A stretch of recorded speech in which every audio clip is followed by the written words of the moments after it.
미셸 오바마가 트럼프는 잘못된 대통령이라며 맹공을 하였다고 BBC가 보도했습니다.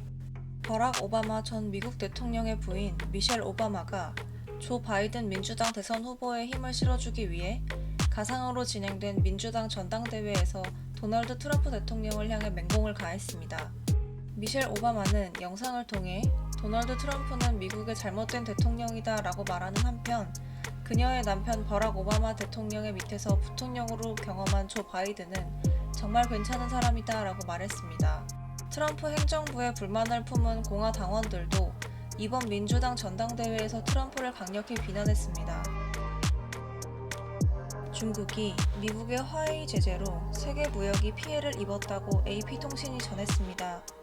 중국은 화웨이를 위협하는 제재로 세계 무역에 피해를 입힌 미국을 비난하고 중국 기업을 보호할 것이라고 밝혔지만 보복 가능성은 보이지 않습니다.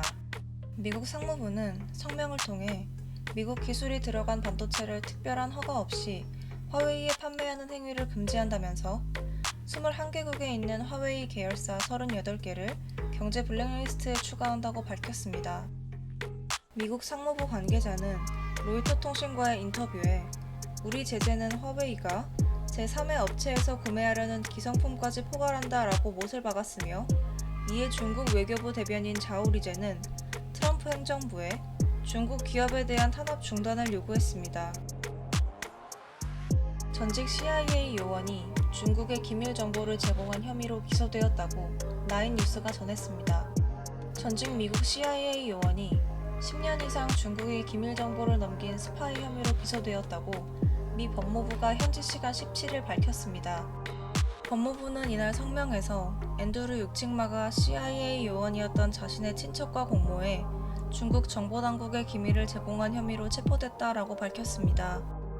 공소장에 따르면 육칭마는 2001년부터 최소 10년간 CIA 통신망과 현장작전, CIA 요원들의 세부 사항에 대한 광범위한 정보를 제공했으며 그 대가로 건당 5만 달러를 받았습니다. 한편 미국 CIA 요원이 중국 스파이 혐의로 기소된 것은 이번이 처음은 아닙니다. 1994년부터 2007년 CIA에서 근무한 제리 천식리는 지난해 11월 중국 정보기관에 미국 기밀을 넘긴 혐의로 징역 19년을 선고받았습니다. 이란이 아프가니스탄에서 미군을 공격한 텔레반에 현상금을 지불했다고 CNN이 전했습니다. 미 정보기관들은 이란이 아프가니스탄 주둔 미군과 연합군을 겨냥한 무장 세력에게 현상금을 지급했다고 파악했으며 지난해 12월 미군 기지에서 자살 폭탄 테러를 포함해 이 무장단체가 자행한 최소 6건의 공격과 관련된 지급액을 확인했습니다.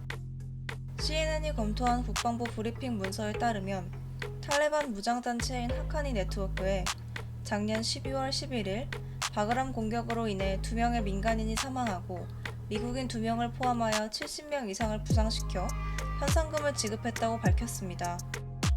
이 같은 지급을 한 외국 정부의 이름은 기밀로 남아있지만 정부 기관에 정통한 소식통은 이란을 지칭하는 것으로 CNN이 확인했습니다. 북한이 경제와 군사 논의를 위한 당 전원회의를 소집했다고 로이터 통신이 전했습니다. 북한은 수요일 노동당 중앙위원회 전원회의를 소집하고 국제 제재와 최근 홍수 피해에 따른 경제 및 군사 문제를 논의할 계획이라고 관영 언론이 전했습니다. 조선중앙통신은 우리 혁명 발전과 당의 전투력 강화에서 중대한 의의를 가지는 문제를 토의하기 위해 노동당 중앙위원회 제7기 제6차 전원회의를 19일에 소집할 것을 결정했다라고 보도했습니다. 이 회의는 북한이 몇 주간의 폭우로 인한 홍수 피해에 대처하고 코로나 바이러스 대응 문제를 논의하기 위해 열리는 것으로 민생 문제도 다뤄질 것으로 보입니다. 지난해 북한은 핵과 미사일 프로그램을 억제하기 위한 제재 강화에 맞서 자립 경제를 구축하기 위한 캠페인에 전면적 돌파구를 하겠다고 선언한 바 있습니다.